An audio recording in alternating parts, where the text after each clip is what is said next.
Observe, plan adjust, the adjustment show. We on our way to the top, shout out to J.O. It's been a bumpy ride, but we ain't moving slow. We don't need a green. What's going on, light, everybody? we It's your born boy on J.O. go. back with another episode of The Adjustments, man. A lot of sports going on this past week. First thing I want to talk about, I want to give a shout out to, my former teammates that played in the USFL league. Reggie Northrup, he's playing over there in Houston. The boy ran a fumble return back that resembled, the Lakeland game. If anybody from Jacksonville, anybody knows, high school Lakeland game, third round of the playoffs, Reggie had a similar fumble return just like that down the sideline. So that was good to see, man. And then my quarterback, QB1, Deandre Johnson, man. That boy out there running the ball. It's really surprised me. Not his running ability. I knew he could run the ball. But, I want to see him pass the ball a little bit more because he got the arm. He got everything, you know what I'm saying? But it's good to see them boys on the field, and I just want to shout them out. And just to stay on the football tip, some football news, man. There's some receivers getting paid out there, man. Some big-time receivers getting paid. Stephon Diggs got him a good deal. It's just that time for, those guys entering their fourth year, to get their paychecks. And Christian Kirk probably the one that erupted, the receiver market. Him getting what he got from the Jaguars with his contract. And basically, it just boosted up the receiver market. Everybody's getting, the top guys are getting paid, man. Tyreek Hill got him a deal. Stephon Diggs, Devontae Adams. I think I talked about that. But there's other guys, coming into their fourth year like Terry McLaurin, A.J. Brown, Deebo Samuel that are expecting deals, man. And the way that the market is, man, it's messed up. It's big. Them boys gonna be making about $20 million a year. So I love seeing people get their money. Receiver is one of the premier position on offense other than quarterback, and those guys should be getting paid because they're the majority of the offense now. Because it's damn near a passing league. It is a passing league. You see the most. The best quarterback play, I feel like, during this time. And so many elite quarterbacks, and the guys that they're throwing to need to get paid as such, man. They need to be one of the highest paid positions in the league. So it's good to see that. So I just love seeing, as me being a former receiver, receivers getting paid. But I want to address the fact of, everybody saying the Jaguars need a number one receiver, number one this, number one that. I mean, I know I always talk about, don't talk about the money, don't talk about these guys, how much they're getting paid, you know what I'm saying? But at the rate that they're going, and with our quarterback on this rookie deal, I'm glad. I like what we got Christian Kirk at. I'm not saying he a number one yet. I think he can be one for the Jaguars, but I like what we got, the price point we got him at, because paying $25 million to a receiver, it's a lot of money. It is a lot of money, but they deserve it, like I said. And for right now, I would rather us pay more money in other positions, basically on defense. I think cornerback is a big position that, another position that should be paid highly just because they're one of the best athletes on the field, and Denzel Ward just got him a $100 million extension, which some people probably were surprised, but I wasn't, man. The guy deserves it. He's one of the best corners in the league. He's come up throughout his career, had some injuries, problems, beginning of his career, but last year, man, he showed that he's one of the top guys in the league, man. Playing up there with Jalen Ramsey, guarding the number ones, just earned his respect throughout the league, I feel, and it's well deserved. He can be a staple for that defense, and we just got to see what the Browns gonna do. They got Deshaun Watson with the $230 million deal. So teams just shoving that money. They giving money away. You know what I'm saying? The cap. I guess the cap height. They raised the cap limit.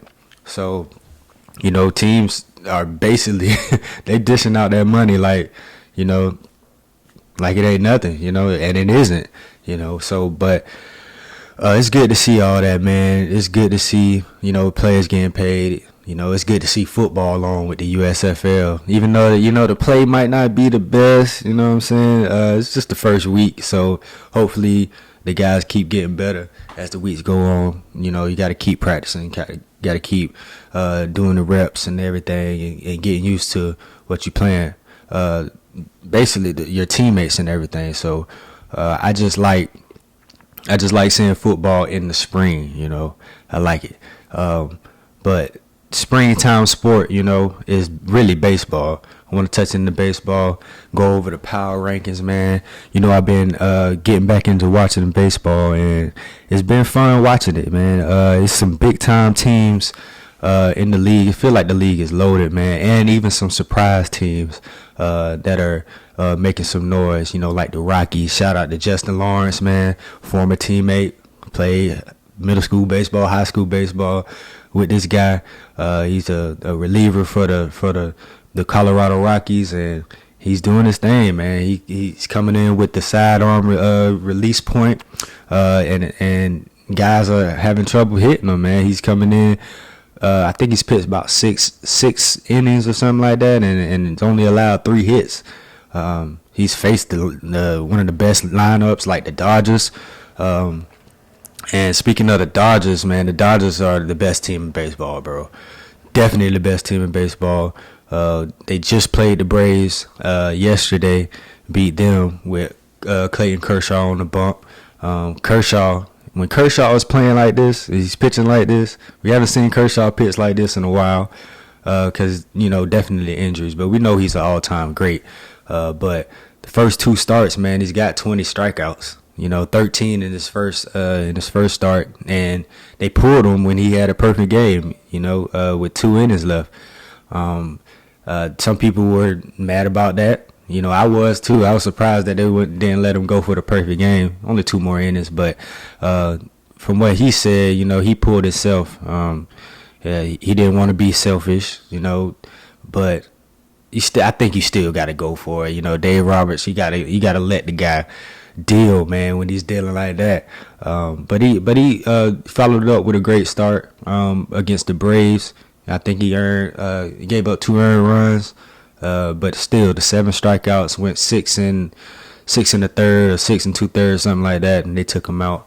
But the Dodgers look good, and right now at the power rankings, they're at the top of the power rankings, and you can't dispute that, man. The boys are. That lineup, like I said, that lineup is just amazing from 1 through 9. Everybody's hitting, and even Cody Bellinger, he's coming along, man. Cody Bellinger has been struggling, you know, since he had that MVP season, or I don't know if he won the MVP. Don't quote me on that, but he's definitely playing like an MVP back a couple years ago. So if he gets back to form, that even makes the lineup even crazier. You know what I'm saying? So baseball is back. You know, as I said, the Dodgers are number 1 on the list. Number 2 is the Toronto Blue Jays. Another lineup that's killer. You know what I'm saying? But I think the pitching for the Blue Jays might be their downfall, man. They got to make a trade for like a couple big time arms. You know, they do good while the start. I don't know. I think the starters and the bullpen are the problem, because they, you know, teams are putting up runs with them, even though the Blue Jays are outscoring people, you know. But in baseball, and when the playoffs come in October, you know, that won't sustain, because it's gonna be hard to hit, you know, those guys in the playoffs, man. It's gonna be hard. It ramps up when you get to October. So I just want to see what the Blue Jays do. You know, really, they're sitting at number 2, and also at number 3, you know, you got the White Sox, who I think is gonna be, even though I'm a Rays fan, I think that's gonna be the team to come out the AL. You know, and also the NL. I think the Dodgers would come out of there, but you know, just another serious lineup. But they have the better pitcher, so I was kind of surprised that the Blue Jays were in front of them. I think that the White Sox are better than the Blue Jays because they have that edge in the pitching. But you never know. The season is still young. You got 150 more games left. So just the first week of baseball, but it's good to have baseball back and seeing these teams ball out. Houston Astros at number 4. The New York Mets are at number 5. Another team in the NL that can make some noise. They can probably give the Dodgers some runs, a run for their money. I think the Dodgers still have an edge in pitching just because of Kershaw is back being Kershaw, looks like. And but the Mets, I mean, if Scherzer can get back right and DeGrom get back healthy and stuff like that, you got Tyler McGill, looking like an ace. He's up his velo. He has the command. He got the control, and he's going out there throwing 99. And it's hard for guys to hit him so far in his first 2 starts. So we'll see what the Mets do. And then at 6, I don't know why the Yankees are up there so far. I think it's just because of they're the Yankees, But the Yankees just, I don't know, man. They don't look too good to me. I think they rely on the home run ball too much. When it's time to play small ball, I don't think the Yankees can do. They can't play with teams like the Rays. They can't play with teams like the Houston Astros, the White Sox, because these guys can play different types of baseball. You can't always just rely on the home runs. You got to be able to, play small ball. You got to be able to rely on the pitching, and we just gotta wait and see with the Yankees. The Giants is a surprise. That's number 7, because the Giants kind of resemble the Rays of the NL. They don't spend a lot of money. They have a good farm system. Guys coming up. They develop their players good, and they got some. Not superstars, but they have a few names that you probably know, like Brandon Belt, and that's probably the only one, really, the captain. But the Giants are a surprise, and that's a small ball team. They can beat you in numerous ways, just like the Rays, who are sitting at number 8. And then the Padres at number 9. They made some moves. They got Taylor Rodgers in a trade to help out their bullpen. Got Sean Manaea, over there, looks good in his first couple starts. Looks like he's going to be tough to hit just because of that arm slot he throws from, man.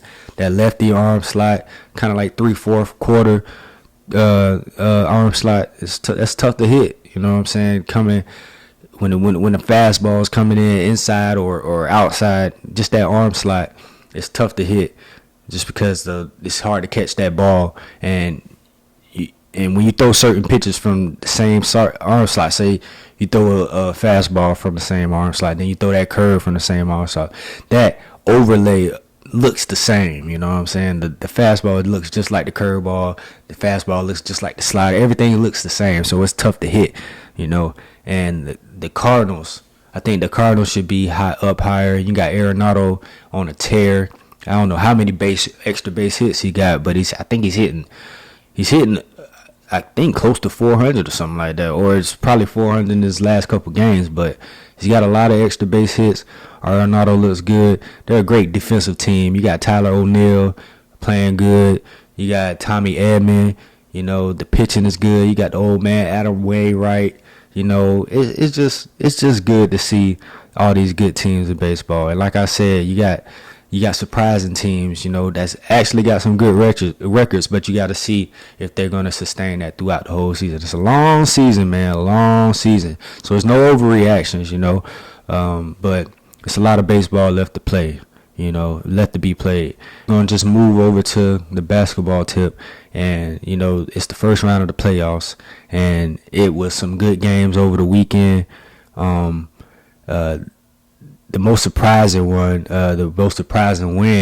not even surprising, but it was good to see the Timberwolves come out and get their first playoff win in a long time against Memphis, who is a lot of people's favorites, to come out of the West. But it's going to be tough because Anthony Edwards, man. Anthony Edwards and Cat and Pat Bev playing the defense that he's playing, just to being that enforcer and that energy. You know, the Timberwolves, D'Angelo Russell, you know, they look pretty good, and it's going to be tough for Memphis to get out of there, man. I'm telling you, it's going to be tough. It looks like Anthony Edwards is the best on the floor, and for Memphis to beat these guys, you know, Ja's going to have to turn it up a little bit more. We know what Ja can do. But right now it looks like Anthony Edwards got the upper edge. You know, he's got that pure shot. It's just he's got a smooth game. He can jump out the gym, as athletic as anybody. And then he's got the dribble. He's got the pull up. He's got the jump. He's got everything, bro. And he's a sight to watch. This is really the first time I get to see Anthony Edwards like play live, because you know in Minnesota they don't get on TV that much, but you see highlights and stuff. But the highlights can be deceiving. But when you watch the guy play on live television, the world can really see what this guy is. You know, I think he scored 36 his first playoff game, going off. You know, he wants the ball in those tough moments. It came down to the last couple minutes, and the Timberwolves pulled it out. But those boys play with a lot of energy. I think that comes from Pat Bev, but I think it also comes from Anthony Edwards. Man, he's got a personality that's basically kind of addicted. You know, I mean, he's a funny guy. You know, he plays with a lot of passion, and you can see it on the court. But I think Ja really is gonna have to he's gonna have to step it up for them guys to get out of that series. I think it goes 7. I think that's the best series that we got so far in the first round. Yeah, man, I think it's the best series. Either that or the Nets and the Celtics. And we can just talk about that game. That was a real weird game. Game 1 for me, man. It was. If KD had a better game, you know, I think the Nets blow them out, you know, because they got into KD. They were playing very clear. They didn't let him get his dribble. Like they was in his face. And you know, KD's long, so he likes that long crossover from side to side. He likes that and pull up on you. But they weren't allowing him to do that crossover. Jason Tatum did a pretty good job on him. And Marcus Smart got in there too. They just had a lot of bodies that they could throw at KD. And if KD, like Shannon Sharp said on Undisputed, if KD had a C game, you know, I think they win. You know, KD had 6 turnovers. Like I said, they were getting inside of him. They weren't letting him really dribble, getting physical with him. So it's gonna be a sight to see how KD adjusts. And I don't think we ever seen KD get ripped that many times. You know, they were getting him, like he's 7 foot, so they were getting him before he even got the ball up to take a shot. You know, they were swiping at the ball, and it's a long way up there at 7 foot. So I think that's a good strategy. If they can stay inside of KD, not give him a lot of room, it's still KD. You know, I think nobody can really block his shot when he's in his set form. But he can shoot over anybody. You just got to really hope that he missed the ball. I mean, missed the shot, really. But the star of that team, the superstar of that team, also KD, but it's Kyrie, man. Kyrie is just a walking highlight, man. Kyrie gets whatever he wants. You would think he's 7 foot just like KD, because he plays just like that. He plays like a big man.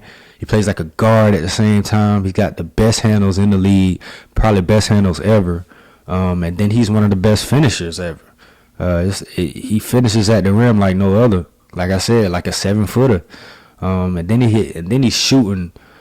He's shooting so great, man. From the outside, it's just tough. Like if KD just made a few more baskets, that's it. I mean, I think the Nets walk away with it. I think that series goes probably 6 or 7. But I really think that the Celtics could have blown that game out of proportion. They had them up by 15. But, you know, the greatness of Kyrie brought them back in the third.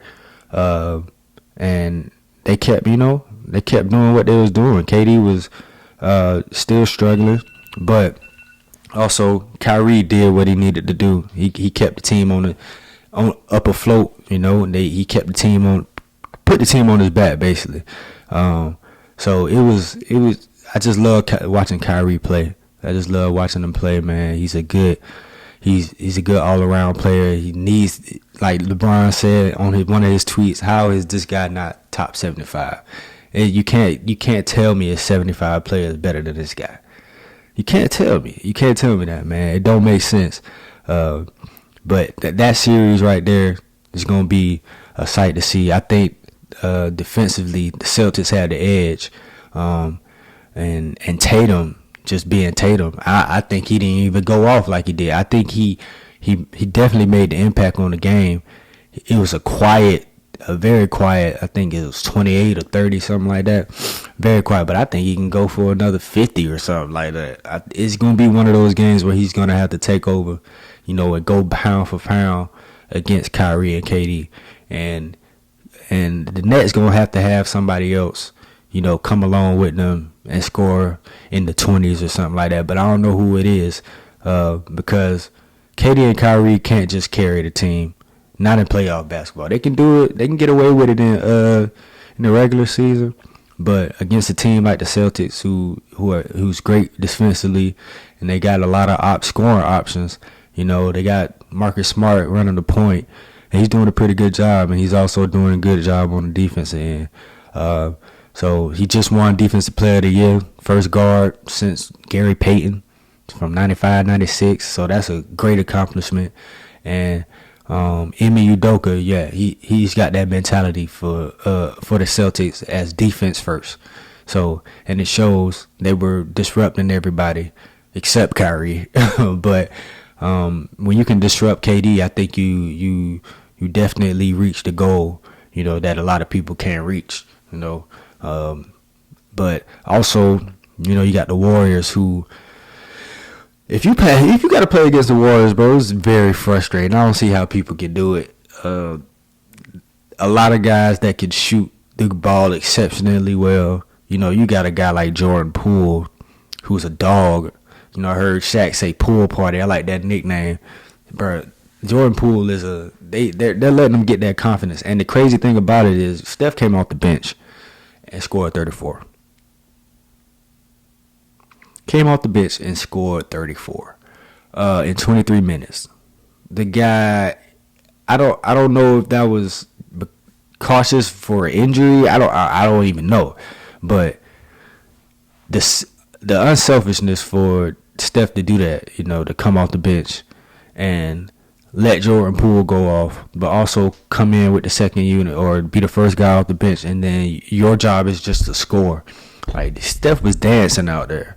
Steph did a shimmy fadeaway and banked it off the glass. Like, you never see Steph post up, and let alone do a shimmy and bank it off the glass. Like, Steph was, he's one of the most skilled players ever, but we just didn't see a lot of that. He's spinning in the lane, driving to the lane, finishing with his right or the left. Like, Steph put on the show. And then you got guys like Clay, and then you got guys like Jordan Poole, and then you got guys like Andrew Wiggins, who was still shooting efficiently, but I think he's a baller as well, man. They got so many options, and Draymond is at the front for the defense. Also, he runs point at times as well. I think that he's their best point guard on that team. But Jordan Poole, I think he's going to be taking that role over in the near future, because he was dishing out a lot of dimes against the Denver Nuggets. And I want to speak on Jokic, man. Jokic is a baller, man, but they frustrating him. He got ejected in the fourth quarter. That boy be snapping on the refs, man, but he was getting fouled. So, but he got to keep his composure, because you see how that trickled down to, his teammates getting in fights on the sideline and everything. But it comes with the game. It comes with frustration when you're not getting what you want. But you gotta play through it. He's one of the best in the league. He goes as that team goes. As he goes, the team goes. Let me say that. But it's gonna be good to see that series. I think the Warriors sweep them. I just don't think unless Jokic just turns it up to another level, like a 40-point triple-double every game. That's gonna be tough for him. But he's a liability on defense. Like, he can't move with those guys, so they're putting him in pick and rolls at the top of the key, and he can't do nothing with it. They're taking advantage of that, blowing by him. But if you overplay them, they can go by you. But if you sit back, they're gonna shoot. So how do you play the Warriors, man? How do you play the Warriors? Don't even have to speak about the Phoenix Suns series. I think they're gonna sweep them. Pelicans, they just don't have a chance. That's gonna be an ugly series. CP3 playing like he's 21. He put on a show game 1. Also, the Philadelphia 76ers. That's one of the teams that I just don't know about, man. I don't know. They can look like one of the best teams in the league at one point, and then they'll just drop the bucket. I don't get it, but that's just the Sixers. Harden still hasn't put on Ben Harden yet. It's really been Tyrese Maxey and Joel Embiid, who I think should win the MVP. But I don't know if I'm missing any other ones. The Bucks and the Bulls. That's gonna be a good one. The Bucks put the defense on the Bulls in the game 1. But I think the Bulls, that was the game to win if y'all was gonna win one. But you know how I feel about Giannis. I think he's the best in the world. He was in foul trouble, but still 27-15 while he's in foul trouble. I think nobody has an answer for Giannis. Really, if I had to pick a favorite to come out of the East, it's the Bucks. I think it's gonna probably be the Bucks and the Celtics in the Eastern Conference Finals, and I think it's gonna be the Warriors and the Suns in the Western Conference Finals. But we got to see. It's only round 1, man, and it's a lot of basketball to be played. So that's going to do it for another episode of The Adjustments, man. It's your boy J.O. Share this to anybody. Listen to it while you're in the car, riding to work, whatever, man. Remember to like the video. Tell somebody about it. Subscribe to the channel if you haven't already. And that's it, man. It's The Adjustments. It's your boy J.O. Holla.